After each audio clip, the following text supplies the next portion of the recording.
Art of War 34 right around the corner next Saturday, March 23rd, making his MMA debut, AJ Discianni. AJ, how we doing, my friend? Good, man. I'm super excited, so we're here. And I haven't really been in the gym this week. As you can tell, my voice is a little bit sick, but you've been training like a madman for weeks, months even. I don't know what you've been up to this week, but I guess tell the cameraman, how's camp been, who you've been training with, obviously here at Droogs MMA, your gym. Yeah, I mean, I've been training super hard. My goal was to train really hard up until this week, get all the weight off, and then have a cruise next week. I know he's going to have a hell of a time trying to get the weight off, so I'm going to be eating pizza and ice cream next week and relaxing while he's drawing himself out.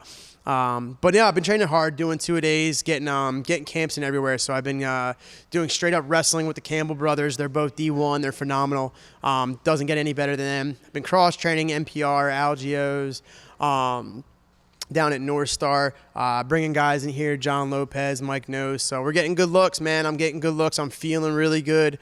Healthy for the first time. Getting to try my new skills out. So everything's going good, man. I can't complain. It's been an interesting journey. And obviously, man, black belt in BJJ, the head BJJ instructor here along with Kat. You've competed for a long time. You're no stranger to competition, but MMA, this is a new door for you. I guess the question is, why now? Timing was right. I posted on Instagram, but the thing is, like, we're established now. We've been here for almost 2 years. Nothing can take this away from me. I'm healthy, which was the big thing. I wasn't healthier for a long time, and then it was like, I get into this rhythm of just going through jiu-jitsu matches and getting really busy with that. So it all lined up. I had a couple people say no to me, Lee being one of them, last year. So that was actually supposed to happen a while back. So I don't know. Maybe he thought I was a year older and a year crappier and decided to take it. But a couple people said no. I went through a couple different promotions. I guess people didn't like the black belt thing. So I had a hard time getting a fight. But yeah, so really no attribute of my own that I didn't want to do it. It just didn't happen. But the stars lined up. So a couple days away, and I'm ready to go. And before we actually get into Lee and the fight itself, going into this, are you thinking this like one and done? Are you wanting to start a new journey here? Like, what are your thoughts on MMA in general? One foot in front of the other. You know what I mean? The reason I initially didn't even consider MMA or striking was because I wanted to get decent at grappling. And then decent became an obsession, and the obsession became a lifestyle. I'm not looking past Lee. I'm not worried about, what's next. I'm really just trying to enjoy the whole process. I've been saying it like all week. This is the first time that I'm like going to compete, and no bullshit, that I'm just like not stressed. This isn't my baby. This isn't the thing that I was like set out to do. This isn't what I'm an expert in. This isn't what I'm a black belt in. So I'm really just like going out and going to have fun and compete. So whatever happens, like maybe I enjoy it and I want to do it again. Maybe I don't and I never do it again. I've said it like I've never fought a human being. I might go out and starch this dude and not have enjoyed the fact that I just put some dude to sleep. There's so many intangibles still and like unwrittens. I always like I've been telling people it's like the Doctor Strange thing in Infinity War where he's like calculating everything. I've seen every permutation of this fight play out, good, bad, in between. And like I said, maybe I go out and I do really well and don't have fun. It's a complete possibility. So I do have some stuff planned after. I'm going to do some wrestling tournaments and some other stuff. But yeah, maybe it's something that takes off. I don't plan on making a career out of it, but maybe I'll do another one or two and just see how it goes. Well, first stop, Lee Marengo, obviously out of Semper Fi. I know Ian Austin is buddy, and I know their gym a little bit. They're a pretty good gym. So what are your thoughts overall on Lee? I know you two have some history, like you said. Maybe you guys were supposed to fight before, but now it's time. Yeah, I mean, no, he's a tough kid. I would say on paper he's I know he's already made some issues about the weight. So I know he's going to be a little bit bigger, probably a little bit younger. He's a decent grappler, decent striker. He's tough. It's really an ideal opponent because nobody's going to be able to walk away, win or lose, and say that I got a tomato can. You know what I mean? I didn't want an easy fight. I wanted a real fight. I know he's going to bring that. So yeah, I have nothing bad to say about him. It was interesting that our names had been proposed before and it didn't happen. But yeah, it's a great fight, I think, for both of us to test our skills, and our paths finally aligned. So we're going to fight. That's what's going to happen. So Dr. Strange, how does this play out? You've seen all the possibilities. Which one comes to fruition? The closer we get, the better I feel, the freer I feel, I win. And I feel confident I win everywhere. There's this big question mark, right? He's fought. We've seen him fight. We've seen him on different types of rule sets, whether it was striking or grappling or MMA or whatever the case may be. And he's done it. There's stuff on. There's nothing on me. And, you know, for him, that's got to be dangerous. He's got to be worried about taking me to the ground because I'm a very dangerous submission-heavy black belt. Not just the guy that'll grapple and hold. I submit from everywhere. He's got to worry about that. His one strong suit is he likes to wrestle and scrap. He's got to be worried about taking me down. He stands and bangs, and we haven't seen my striking. Doesn't know how I stand, doesn't know if I kick, doesn't know how I throw, doesn't know the angles.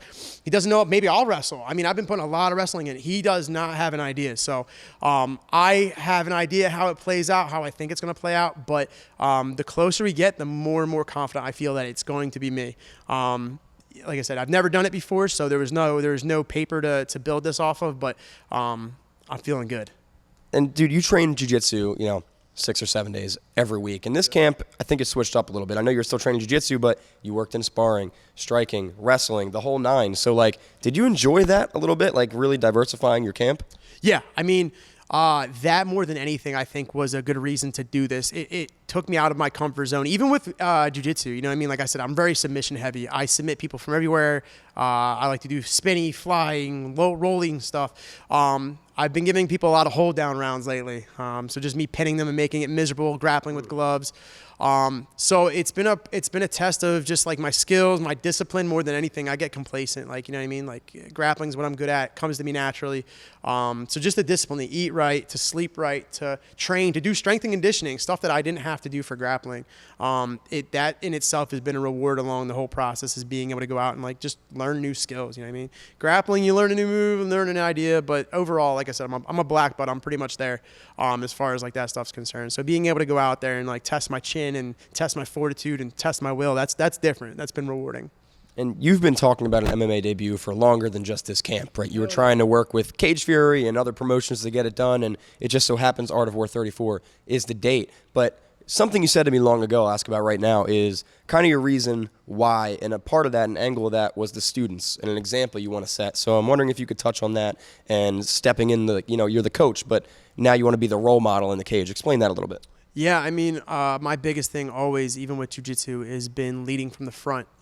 You'll hear me say, or play video in class, like it's not to toot my own horn. It's like, here's me doing the move that you're seeing right now against somebody who's talented. I like to lead from the front. I think it's kind of bullshit when people teach stuff that they can't do or won't do, or I'm not going to go fight and then ask a student to go fight if I've never done it. You know what I mean? It's different. Even just being in the corner to coach is different than just like running through it for the first time. So, I'm big on like be what you're about and put yourself through it. You know what I mean? For both the experience and to be able to say that I did it. You know what I mean? By no means is this a bucket list thing. It's something I've wanted to do. Bucket list is like you go in, you say you're happy to be there kind of thing. I'm going in to win this fucking fight. Like, make no mistake about it. I feel very confident that I can do that, and I plan on doing that.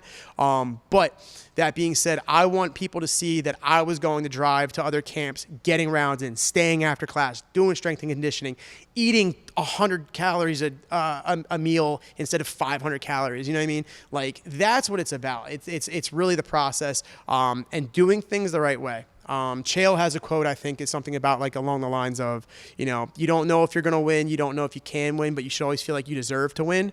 And I can say 100%, I will lay my head on the pillow Friday night, wake up Saturday and know I've done everything right. And I'm hoping he can say the same thing. Otherwise, he's going to have every little question to wonder if he should be in there with me. Art of War, making your MMA debut. I guess, what are your thoughts on the Art of War promotion, and what can Art of War fans expect to see from AJ Discianni? Yeah, man. So Art of War has been really good to me, and they're usually pretty good to all their fighters. They promote really hard. They're really innovative with stuff. I know they're doing some trading cards for this fight, which will be really cool, so I'm excited for that. They really invest in their fighters. They make them feel special, which is why I've tried to go out of my way to make sure I'm promoting it, make sure I'm selling tickets. There should be like 100+ of us there, so they got to love that on their end too, right? So I felt like, you know, for an amateur debut, that's not too shabby. So Art of War is all, like I said, they took care of Dan when Dan fought there. We've always had a good time. They put on a great show. Valley Forge is a great venue. 20 minutes from here, hit the slots after.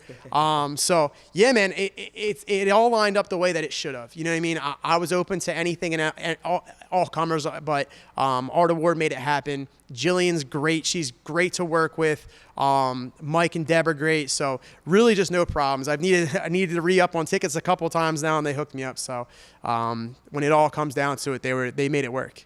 Well, last thing for me, man, like you just said, 100 plus Paramount and Droogs students and fans coming to support you, AJ. Yeah. So that being said, anything you'd like to say to everyone? If so, take it away. Yeah, I mean, I'd like to thank everybody that's came in here and traded sweat, blood, tears. It's been a hard camp. You know, I've had a lot of people come in and just sacrifice their bodies to let me work on them and punch them and take them down and so on and so forth, and people taking time out of their busy schedules. I make sure I don't want to mess this up. I have some important sponsors too. I wanted to make sure that I don't forget it, so I'm going to make sure I read them. Ferreira Construction, it's a company I work for. They sponsor me. They've been really helpful with making sure that I can go out and do the things I need to during the mornings and been flexible with my schedule. Penny's Pizza. It's my favorite pizza place. I plan on having a slice on the scale. I will be on weight or below weight, so I'll crush that. Unchained Barbershop. I'm sure next time you see me on camera, it's going to look a lot different. So you got to get that cut, bro. It's going to be a lot different. If anybody knows me, it's going to be some crazy hair. Alec Kearns from Angles and Volkers. Without him, he was our real estate agent for this place, so he got this down. And Daniel Katz, the law offices of Daniel Katz, he was our lawyer when we got all this paperwork set up for this place. So I have the best sponsors, I have the best fan base, I have the best training partners. The stars are aligned, Jake. The stars are aligned, brother. So it's going to be a good time. Like I said, he has to go into this knowing he's done everything right, because there's going to be 100 rowdy fans either waiting for him if he misses weight, or he's got to hear that when that music goes on and they pop, he's going to sit there and have to know that they're waiting to roar. And I'm so excited to give him everything. So. Do we get a walkout song tease, or do we have to wait? Man, I'm stuck. It's going to depend. As soon as they ask me, I'll make a decision. But I have it narrowed down to 2 or 3. But it's gonna be whatever I can get the biggest pop out of the crowd for. I've thought about a couple, but I don't want to spoil it yet. Well, you'll have to wait. March 23rd, next Saturday, at the Valley Forge Casino. AJ Discianni makes his MMA debut. Hold on. How zoomed out is this thing? It's. I mean, like, we got some. Why? What are you looking to do? Can they see these? Can they see these? They can see them. AJ Discianni, ladies and gentlemen. Art of War 34. Let's go.